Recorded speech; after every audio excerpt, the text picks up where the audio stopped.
Thank you. Next up, wrong screen.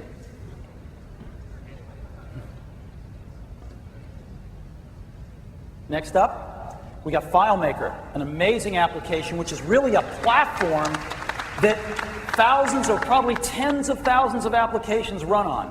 And it's my pleasure to bring up Dominique Goupil, president of FileMaker, to show us FileMaker running on Mac OS X. Welcome, Dominique. Thank you, Steve. Thank you. 2 months ago, we started shipping FileMaker Pro 5.5, one of the first major commercial applications for OS X. And today we are pleased to report that we have already shipped 50,000 copies of FileMaker Pro 5.5 for Mac OS X, and that's just in North America. Globally, we have several million customers. Therefore, having FileMaker available for Mac OS X means that literally millions of existing applications are automatically compatible with OS X. Every FileMaker solution you now run on OS 9 will run on OS X. Every FileMaker solution you run on any platform will now run better on OS X. And now what you're seeing on screen is our second product for Mac OS X, FileMaker Server 5.5, which will provide better performance, reliability, and security thanks to the power of Mac OS X. One of the things you will do with the server, of course, is scheduling backups. You can see the very nice interface, and also the window pane feature, which we got by using Cocoa technology. FileMaker Server 5.5 will start shipping on July 30, and it will be our first product leveraging Cocoa technology. What I'd like to show you now is not a product demonstration, but rather two real-world examples of what our customers can do using FileMaker and OS X. At Showtime Networks, right here in New York, they create every year thousands of on-air promos for upcoming shows and specials. So how do they keep track of when to show those promos? Well, they use FileMaker Pro, and this powerful application was built by David Priceman and Jamie Wilson. We're actually not database designers by trade, but are actually video editors and producers. But the combination of FileMaker and the Macintosh allows them to create very effective advertising. And if you're a boxing fan, you've probably already seen that clip on Showtime. So let's now turn to the fashion industry. FileMaker Pro has been used for years by QRS as an electronic fashion catalog, which they developed for customers like Donna Karan, Calvin Klein, Ralph Lauren, Versace, and others here in New York. Note the ease with which you can create what are called lookbook layouts so that you can show this season's fashion line. You know, the flexibility of FileMaker allows the users to do decidedly non-database things. It's a very powerful application. It can cost up to hundreds of thousands of dollars, and it's built on FileMaker, and it's running here on OS X. What better platform is there indeed than a Macintosh if you're going to work with images? And if you use FileMaker to organize the information, you can actually navigate very easily to the relevant data. And using QuickTime VR, you can see that fashions really come alive. So here you have it, powerful real-world solutions using OS X and FileMaker. And the last thing I'd like to mention is that at FileMaker, our intent is not to ship one or two products for Mac OS X, but to make sure that by this fall, FileMaker will be one of the very first major software companies to have 100% of its products native for Mac OS X. Thank you.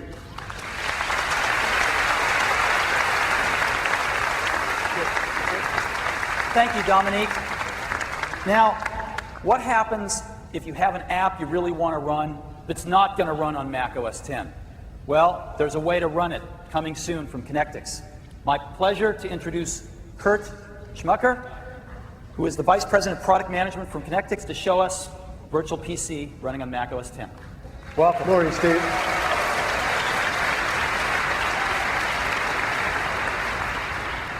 As Steve mentioned, there are times when a Mac user needs to run a piece of software which for one reason or another is not available on the Mac. That's where Virtual PC comes in. Virtual PC lets a Mac user run any Windows-based application right on their Mac screen. Now at Connectix, we know that lots of our users are moving to Mac OS X. So I'm happy to announce that a technology preview of Virtual PC for Mac OS X is available today.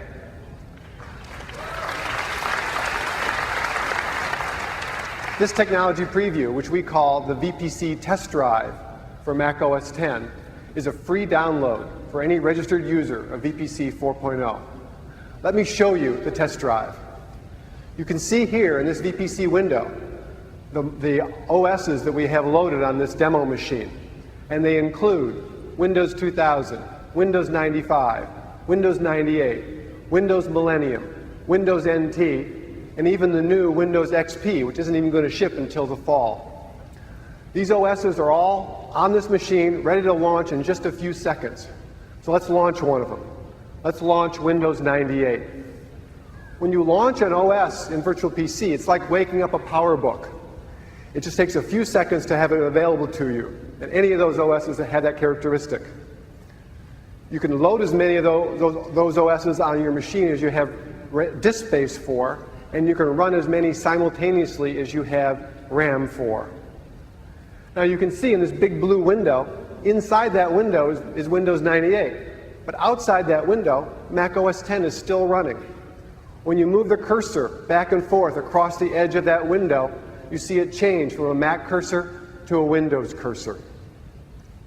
Now, of course, the thing that's really important and what you care about are the new applications you can run, the applications that wouldn't otherwise be available to a Mac user. I have lots of applications loaded into this copy of Windows 98, including the new Office XP suite, which isn't available for the Mac yet. But the application I'd like to show you today is AutoCAD. AutoCAD is an engineering application. It allows people to design complex three-dimensional blueprints of objects prior to their manufacture. And what we're loading here today is a blueprint of a car. And this is a car that you can see being drawn as each of the lines and curves that designs this car are brought into the system. A car is a relatively complex object, so when you get all these lines and everything in there, it's hard for you to see what's going on. So AutoCAD includes a way to render the car to see it as it will be when the car is finally done. And you can see that here. So what you've just seen is AutoCAD, an application that's not available for the Mac, running on the Mac in the VPC test drive for Mac OS X. So visit our website to download your copy of the VPC test drive and come by the Connectix booth to learn even more about Virtual PC. Thank you very much.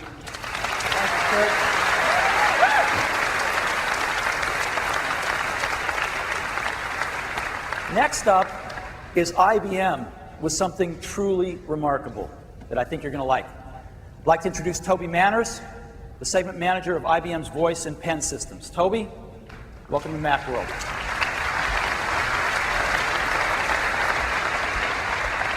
Thank you very much. 2 years ago, Ozzy Osbourne of IBM's voice systems stood up here and introduced to you the very first version of IBM's VIA Voice for the Macintosh platform. That was VIA Voice Millennium Edition. It was IBM's first continuous speech dictation application. A year later, we followed it up with VIA Voice for the Mac Millennium Edition. Enhanced Edition. We are here today to show you a preview of our latest VIA Voice for Mac OS X. Some of the new features that you'll notice are an Aqua user interface, completely redesigned for OS X. We have customizable command and control of your desktop and your applications. We have dictation into practically any text field and text-based application. And the engine has been optimized for running on the G4 processor and on multiprocessors. Jeff Kuznets of IBM's Almaden Research Laboratory is here and will show you a demonstration and a preview. Jeff, why don't you show some of the new features? Thank you. Okay. Open mail. Next message. Open video clip. Double size. Double size. Pause playback. Switch to mail. Reply to message. Set speech mode to dictation. David, comma, new paragraph. Thank you for the video clip, period. I can't believe it has been 2 years since we announced the first version of VIA Voice for Macintosh, comma. Can you, question mark? It seems like only yesterday, period. New paragraph. I have just started using the newest version, built specifically for Mac OS X, period. It is spectacular, exclamation point. You need to try it as soon as you get back to the office, period. New paragraph, letter closing. Set speech mode to command. Save as draft. Close window. Quit this. Resume playback.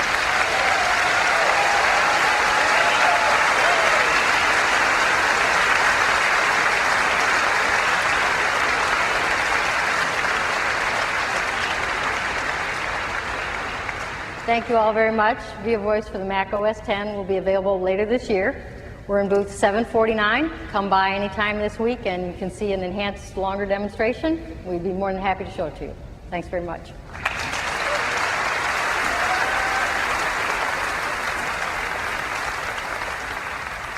Next is a product that I think every home user and many of our education users are going to love. It's from WorldBook. It's my pleasure to introduce Michael Ross, the publisher of WorldBook, to show us just an amazing new product for Mac OS X. Welcome. Thanks, Steve. Good morning. We're absolutely thrilled to debut for you the 2002 WorldBook on Mac OS X. From the moment that the application opens, you realize that this is not your ordinary encyclopedia. From the home page, you get a rich display of multimedia experiences that are absolutely designed for exploration. The music that you hear is pulled from the WorldBook database randomly, and you can choose among classical, jazz, or international segments. The visuals on the bottom of the page are also pulled from the thousands and thousands of WorldBook videos, animations, 3D views randomly. But they're not just for decoration. Click on any image and you're immediately launched to the WorldBook Media Center, where you can learn more about that particular image or other images that are related to it, or open the article to that image and find out more information. That article and the articles in general are the heart of the WorldBook database. There are over 25,000 multimedia-rich articles on this Mac OS X product. And you can search all of these articles. So since we're in New York, we can go ahead and look up New York, and you can see the outline displayed, you can see the article displayed, and all the tools that you need to explore the information, including related information on the CD-ROM and information that you can pull in over the internet that are all web-approved websites by WorldBook editors. You can also explore the timeline feature and get a history of New York. Or if you like, click on the animation canister and get a preview of all the images that are available in that article. You can click on any one of them. If you click on the map to New York, for example, you're immediately launched into the wonderful WorldBook Atlas with that aquatic look in the water that just shimmers. From there, you can search any location on the Earth, including the Jacob Javits Center, and it'll take you right to the Javits Center. Or if you prefer, you can find two of your favorite destinations on Earth and find the relative distances between them on the wonderful distance calculator. WorldBook is a wonderful tool for getting information, but it's also a wonderful tool for exploring knowledge. If you're a student and you want to look up a topic and you don't know what to do, you can put in a date or an era, in this case the Civil War, click on the Civil War, and hundreds of images come before you to whet your appetite and look something up and do your report. Or if you want a different kind of search, you can go to Surf the Millennium, where we have divided the last 1,000 years into virtual websites. Yes, on WorldBook 2002 for Mac OS II, even Joan of Arc gets her website. But don't try this on Windows, and it won't work on Mac OS 9, because this WorldBook is available only on Mac OS X. It's available right now. You can see it at our booth for $59.95. Thank you very much for your time. Thanks.